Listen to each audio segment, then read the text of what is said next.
Hi and welcome to my grand bookshelf tour. I think I promised you this one a little while ago, but I forget things. But here we are. And as you might have seen in my last video, I'm finally finished with my bookshelf. So this is kind of the perfect time to do this. Simply put, on top are the books that I have read, and on the bottom are the books that I haven't read. So it's a dumb, stupid, impractical, and satisfying system.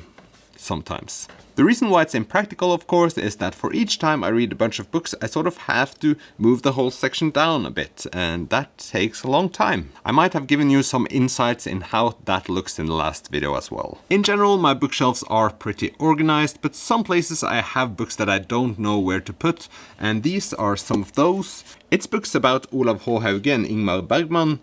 These are just biographies written by other people. And I've gotten them from my grandparents. I'm thinking maybe someday I will have a specific section for biographies and maybe some memoirs, but I don't have enough of them yet, so they're lying here. And I do like to have something in this corner without me exactly knowing why. Then over to the books I have read, and it starts out with Ben Aronovich and the Rivers of London series. So these are books I'm planning on reading all of, and at least as long as they're fun. It's my urban fantasy go-to, and I have one more of these that I haven't read so far.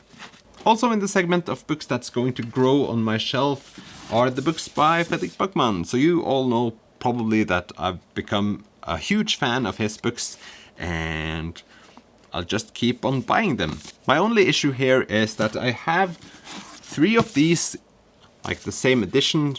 These look pretty good. I enjoy this layout, but then I have like one English edition that looks like this, and that bugs me a bit.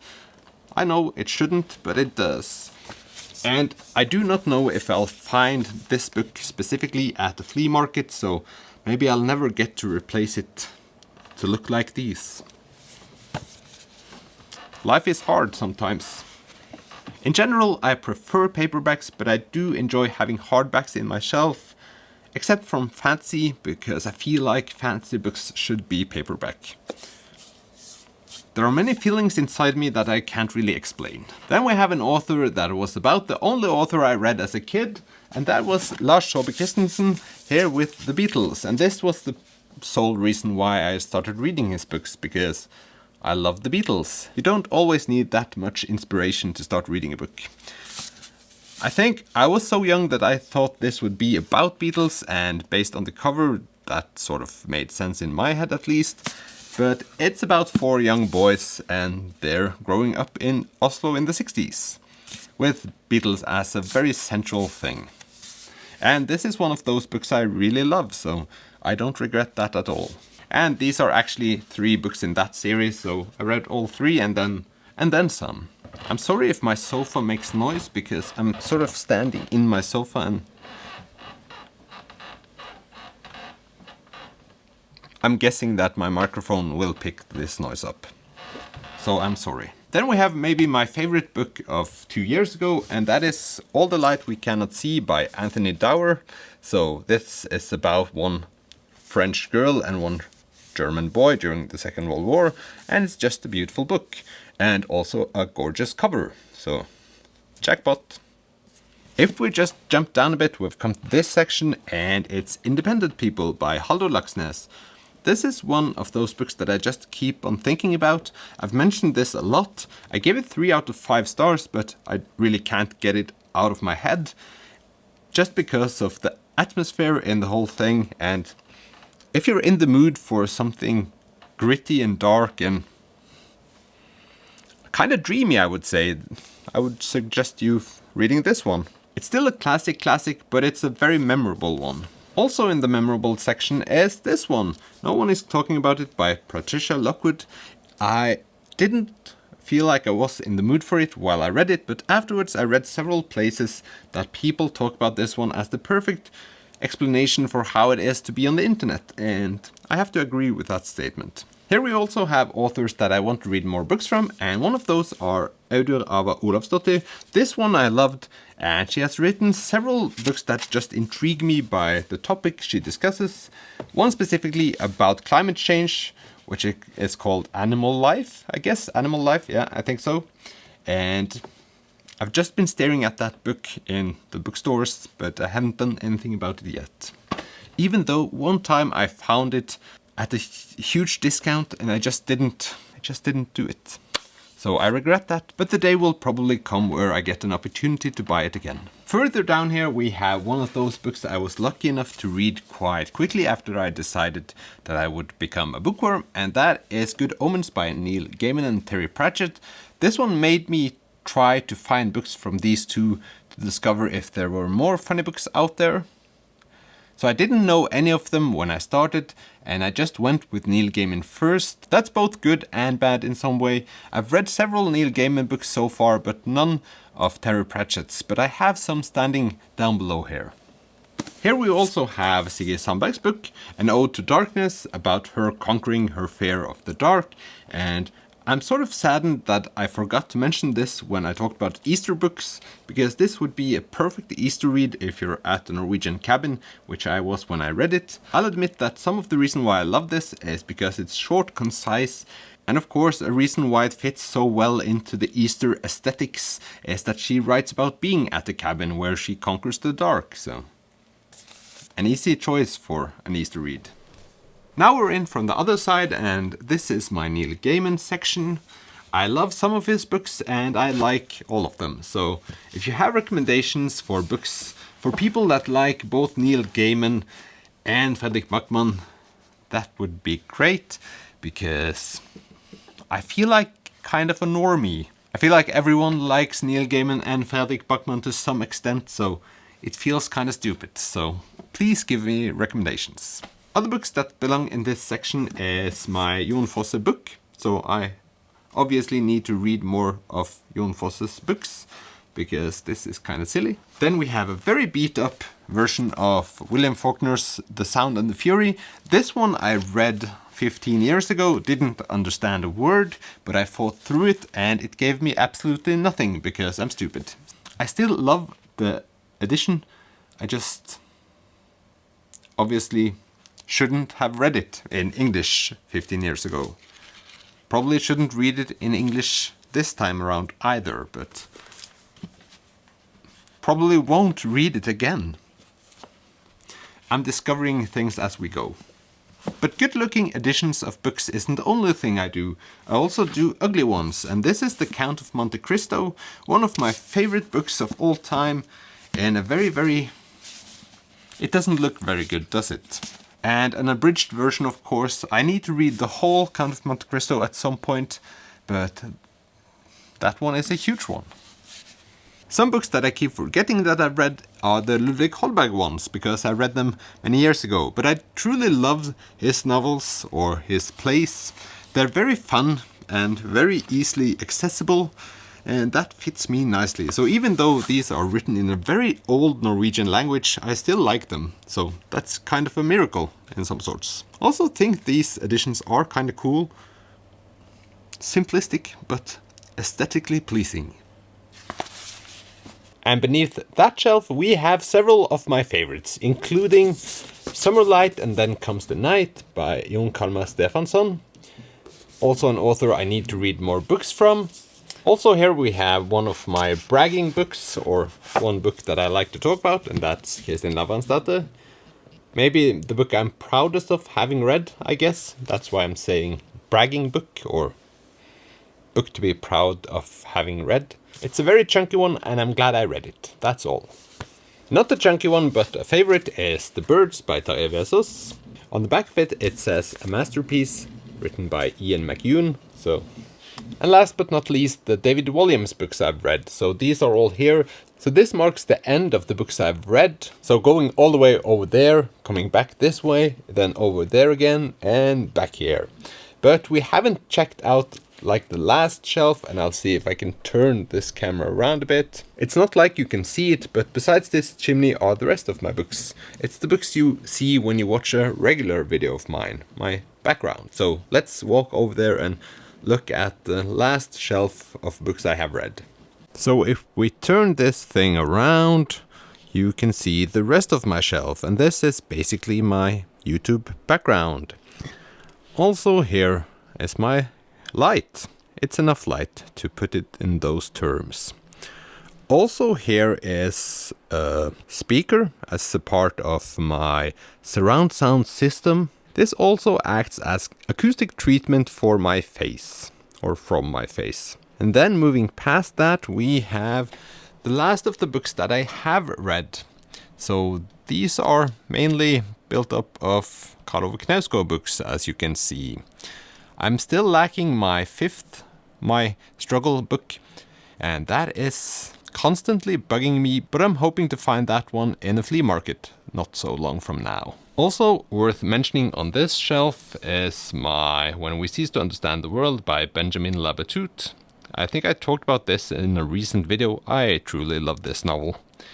And yeah, it's hard to putting back books with one hand on the camera and one not. And on the top here are the books that I have recently read, so John Kennedy Toole and Haruki Murakami. Each month I do a wrap-up video, and all the books that are up here are going to be a part of that wrap-up video. Under this one are books that I haven't read, and since this is kind of a weird setup, my books that I have read earlier ended like here. So those are the books that I have read, and those are the last ones, ending on Virginia Woolf. And then the system starts here again. So I do not know if this all makes sense to you, but that's at least how it is. And it starts out again with Ben Arnovich and the Rivers of London series. You can sort of see the rest of the novels here. One author I've thought about reading lately is Margaret Atwood. The reason why I haven't done it is because I'm sort of afraid it will be too graphic. I've seen some of the Handmaid's Tale series, and that is very graphic, and I've heard that her novels are supposed to be worse, so that sort of scares me. One book that I have been wanting to get rid of from this shelf is this one.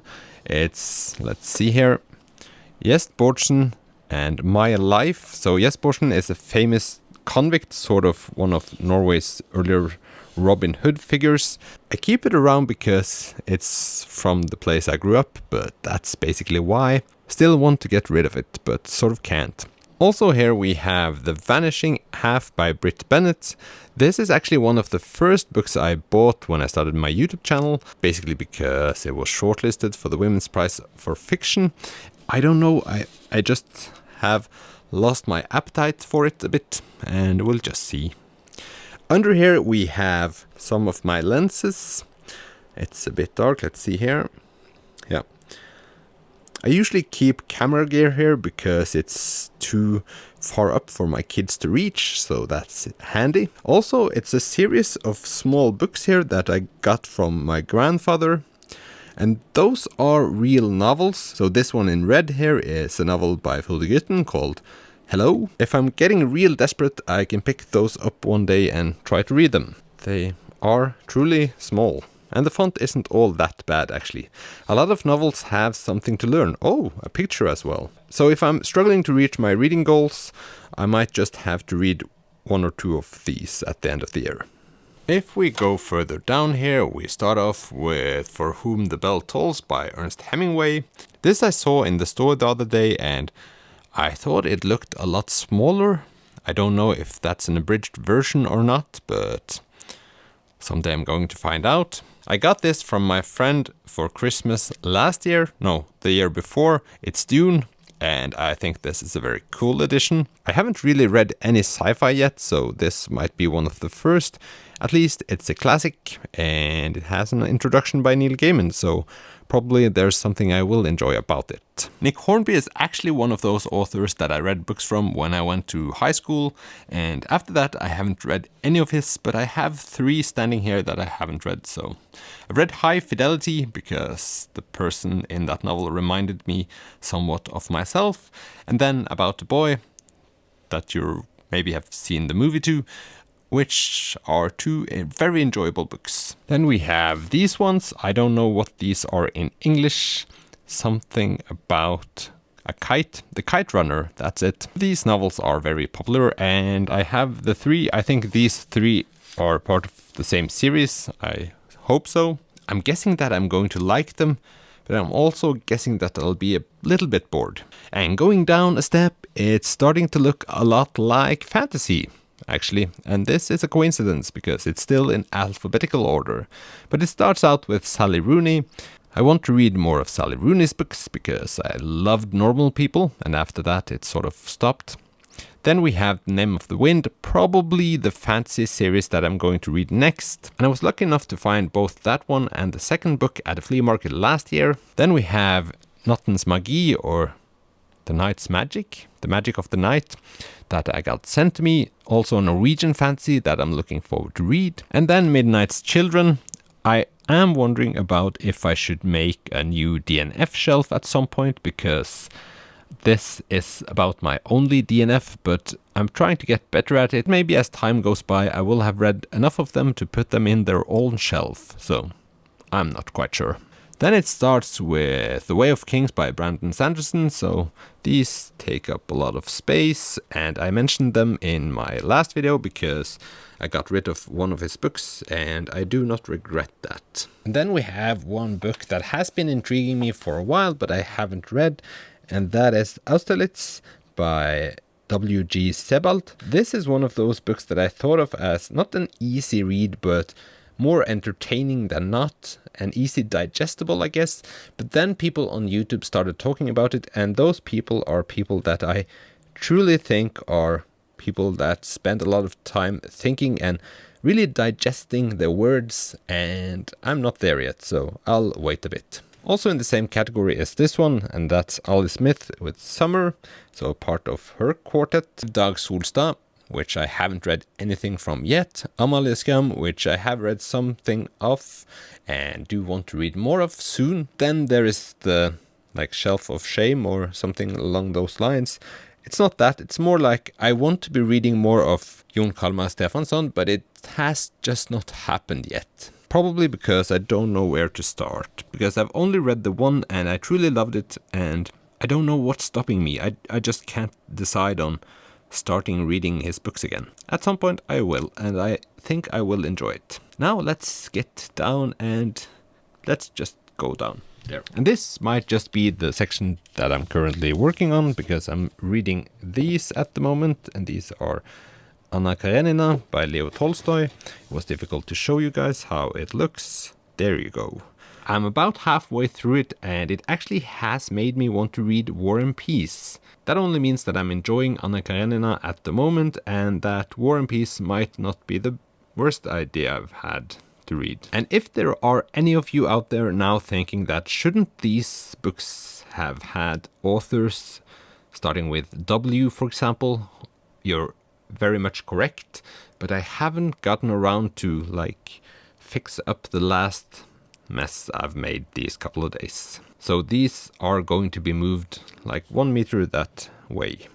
Here we also have books from authors I think will win the Nobel Prize for Literature at some point. Even though I haven't read them yet, I'm going to. This will also be a part of Øystein Reed's books from countries he hasn't done yet.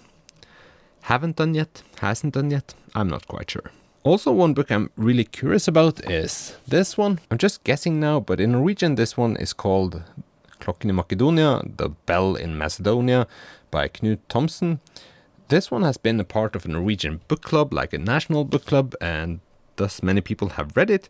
But when I tried Googling it and looking it up, it didn't seem like too many people outside of this region have read it. But it's supposed to be funny and kind of crazy, so that one I have to check out pretty soon. And of course, on my side here is my amplifier, or just the cabinet for my guitar amp, and then with my light on top.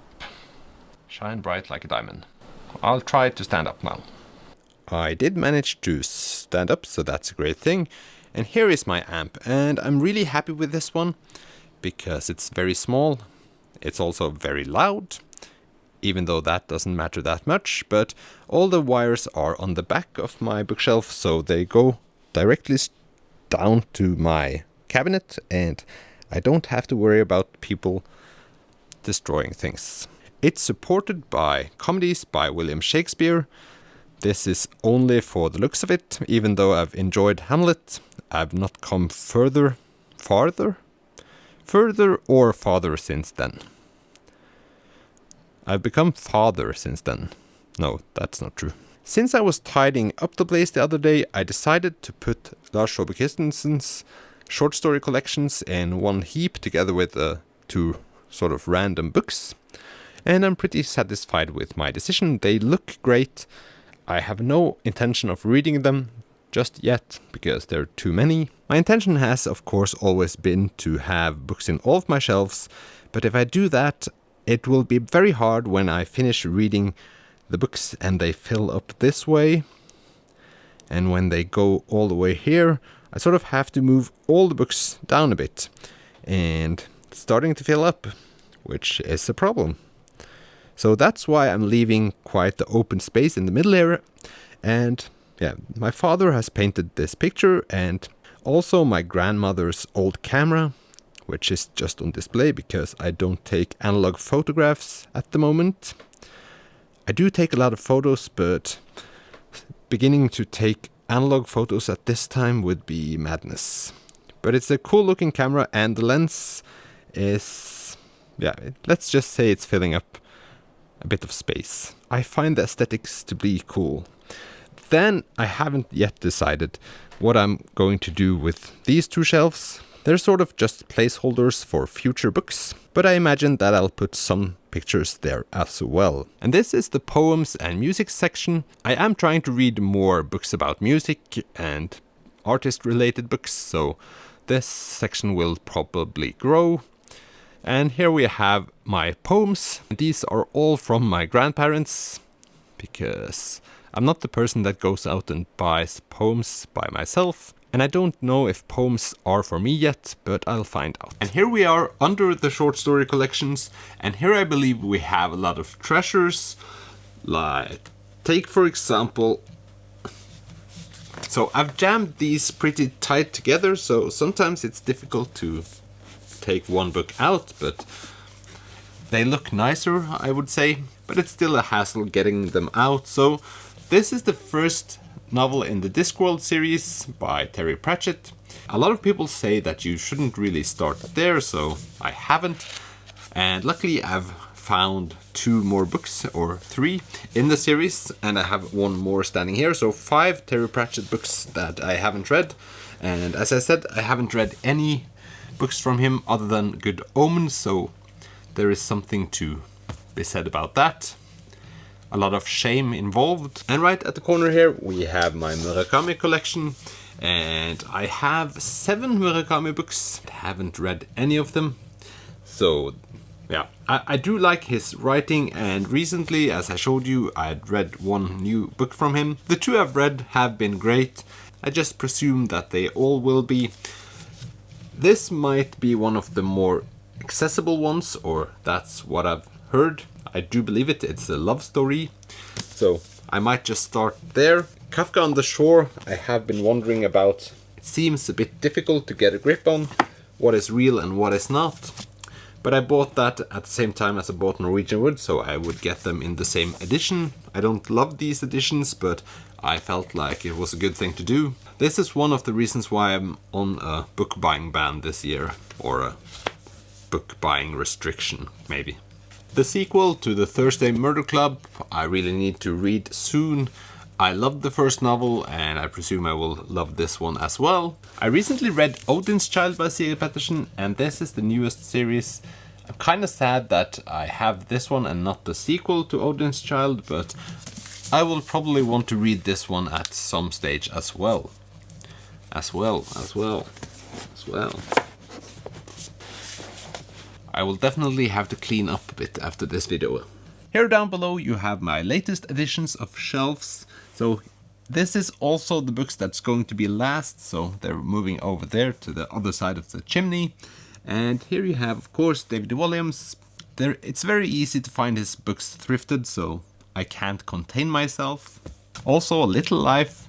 That's the book I feel like everyone has read, or everyone has something to say about, even though it's in this edition is about 800 pages, so that's quite a lot. And then you have The Shadow of the Wind. No, The Shadow of the Wind. What is this called? Carlos Ruiz Zafón. If you know this book, you probably know what it's called in English. Now let's move over to my favorite part of my bookshelf. So this is my favorite spot for one reason, and it's basically that I sit here and read quite often, and just having books this close to me feels great. The only thing that could have been better is even more lighting and also a new bookshelf on this wall. Then it would be complete, but it's difficult to do both lighting and bookshelves all around, I feel. But there has to be a solution, and I'm looking for one.